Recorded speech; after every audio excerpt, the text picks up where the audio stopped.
আসসালামু আলাইকুম। গত সোমবার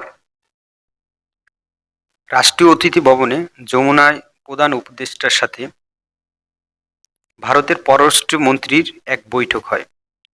যে বৈঠকটা প্রায় ৪০ মিনিট ওই বৈঠকটা হয়। যে বৈঠকে যে বিষয় নিয়ে আলোচনা করা হয়, সংখ্যালঘু ইস্যু নিয়ে অপতথ্য প্রচার, ক্ষমতাচ্যুত স্বৈরাচার শেখ হাসিনা ভারতের অবস্থান, আঞ্চলিক সহযোগিতা এবং জুলাই আগস্ট গণঅভ্যুত্থান নিয়ে আলোচনা করা হয়েছে। পররাষ্ট্র সচিব জনাব বিক্রম মিস্ত্রি তিনি যা বলেন, বাংলাদেশের সঙ্গে ভারতের সম্পর্ক অত্যন্ত গুরুত্বপূর্ণ। আমাদের বর্তমান সরকারের সঙ্গে কাজ করতে হবে।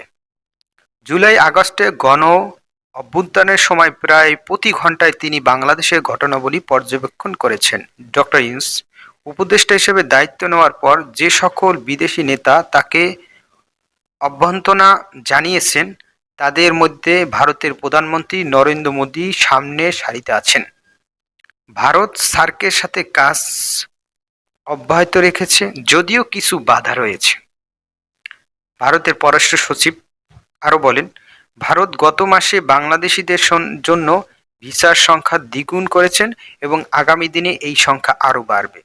এবং ডক্টর ইউনূস আসলে কি কি কথা বলেন সেটা একটু আমরা করব।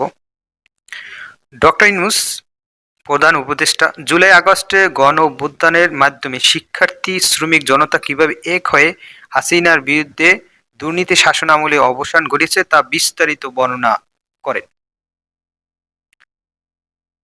ডক্টর ইউনূস তিনি আরও বলেন, আমাদের কাজ হলো তরুণদের স্বপ্ন বাঁচিয়ে রাখা। এটি একটি নতুন বাংলাদেশ। এ সময় অন্তর্বর্তী সরকার যেসব সংস্কার উদ্যোগ নিয়েছেন সেসবের সংক্ষিপ্ত রূপরেখা তুলে ধরেন তিনি। ভারত বাংলাদেশ সম্পর্ক নিয়ে গণমাধ্যমে বয়ান, ভারতের সরকারের ধারণা বিভিন্ন উল্লেখ করে তিনি বলেন, আমরা আপনার সাফল্য কামনা করি। ডক্টর ইউনূস তিনি বলেন, সংখ্যালঘু ইস্যুতে সম্পর্কে অন্তর্বর্তী সরকারের প্রতিটি নাগরিকের সুরক্ষা ও নিরাপত্তা নিশ্চিত এবং ধর্ম, বর্ণ, জাতি ও লিঙ্গ নির্বিশেষে সকলের অধিকার রক্ষায় প্রতিশ্রুতিবদ্ধ। তো আশা করি পরবর্তীতে বাংলাদেশ ভারতের সম্পর্ক খুবই একটা ভালো অবস্থানে আসবে। তো এর জন্য সবাই ভালো থাকুন, সুস্থ থাকুন। আল্লাহ হাফেজ।